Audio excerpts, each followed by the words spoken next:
Dear friends, welcome to the session on Dynamics of Labour Market Inequality in India.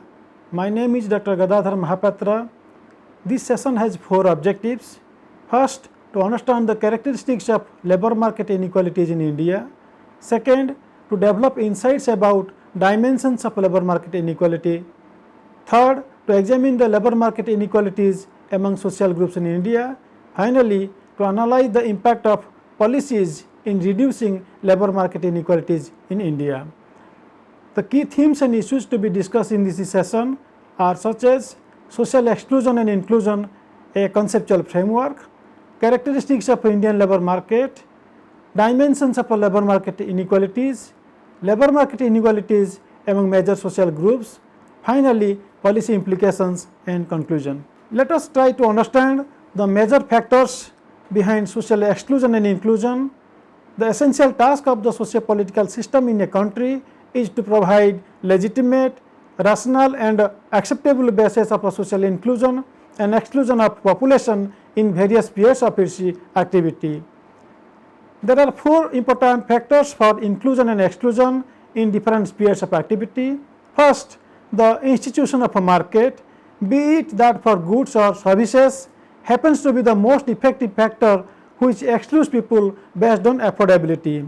In case of a labour market, too, it is productivity against wages demanded which determines who should be in and who should be out. The second important factor in the context of inclusion and exclusion are the norms and values in a society rooted in religious and cultural beliefs, conventions, which are extremely effective instruments in the process of exclusion and inclusion. The norms and values can lead to stipulation against the inherent logic of the labour market and often succeed in imposing certain socially desirable behavior on all members of society. The third important actor in this context is the state, which intervenes directly and indirectly in the production and distribution system, often to ensure inclusion of people who do not have the affordability or the backing of societal norms.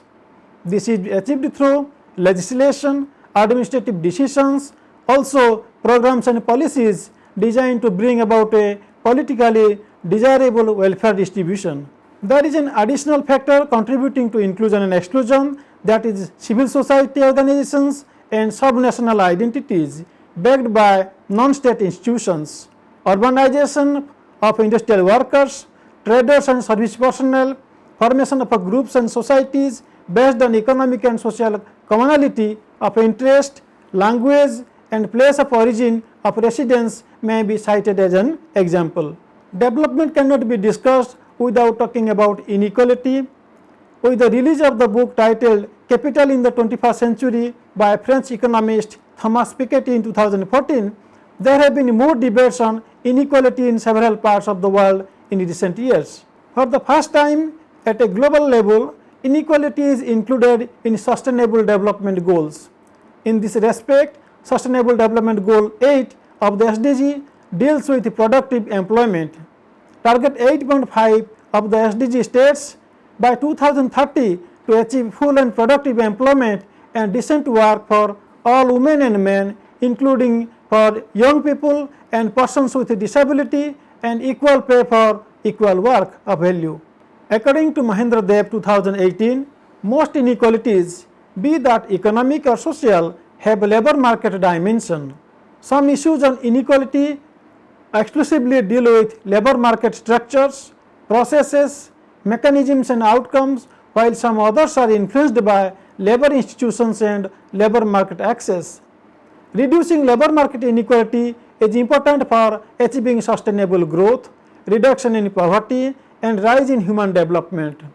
The issue of employment is central to the development agenda. Now let us try to understand the basic characteristics of a labour market in India. The Indian labour market is characterized by dualism, that is formal and informal sectors. There is a virtual absence of unemployment insurance and other elements of a social wage. The general unemployment rates in India are low because the poor are too poor to be unemployed. Though most people are employed, a large proportion of the employed earn extremely low incomes from work. Income insecurity is a characteristic feature of many types of employment. The best illustrations is provided by the case of casual laborer in the Indian context. Self-employment constitutes more than 50% of the total employment. Labor market is not non-discriminating, it is discriminatory in nature. Access and income from employment tends to depend on the social background of the labor market participant, particularly in the informal sector. Even where the educational and skill levels are similar, gender, kinship, caste and tribe remain important determinants of access to employment and the level of remuneration. There exist some forms of employment which are socially unacceptable.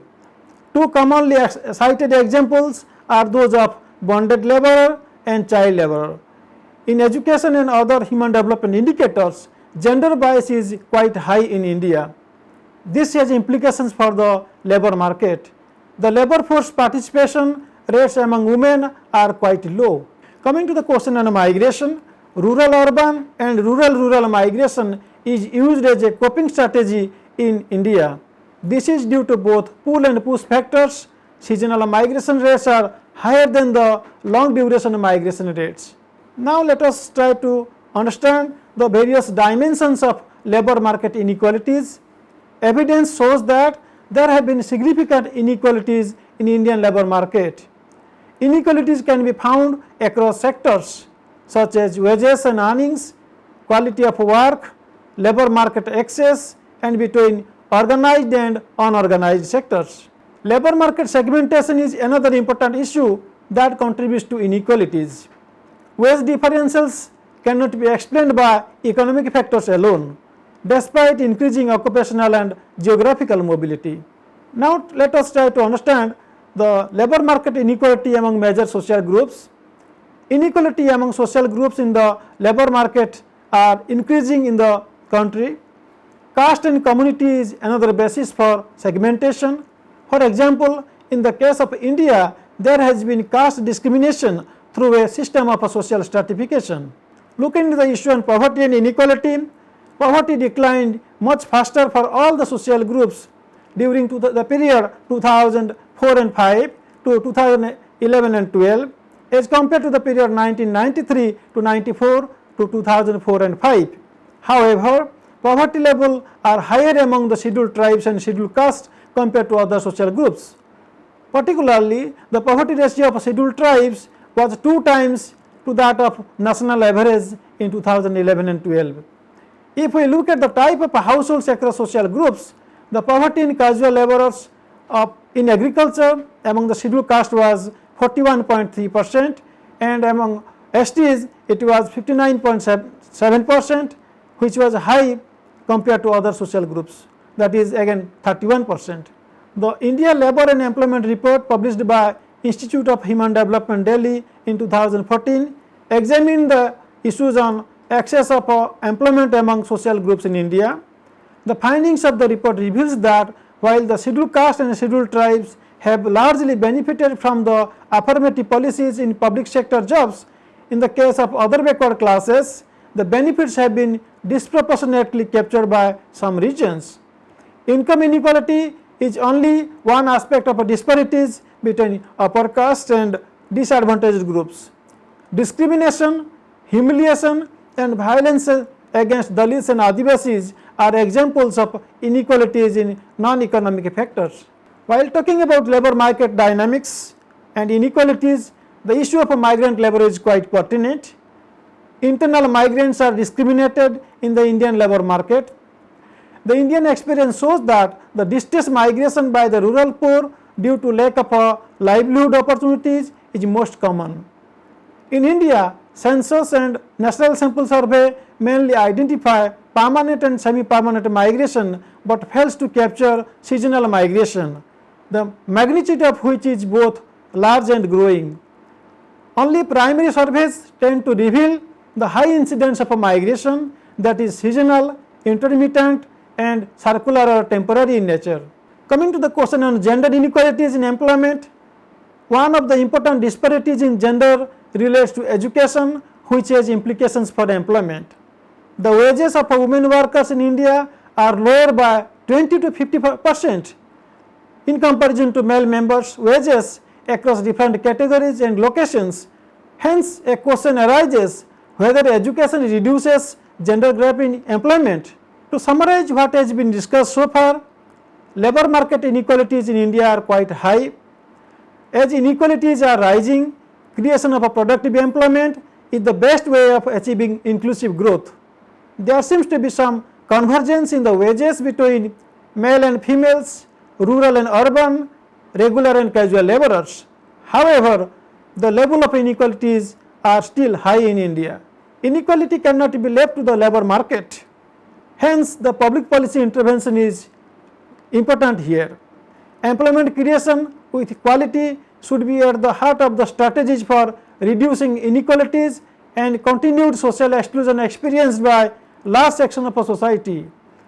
Proper macroeconomic policies, sectoral policies that raise productive employment, social protection, policies relating to equality of opportunity in terms of quality education for everyone, and affirmative policies are needed for reducing labour market inequalities in India.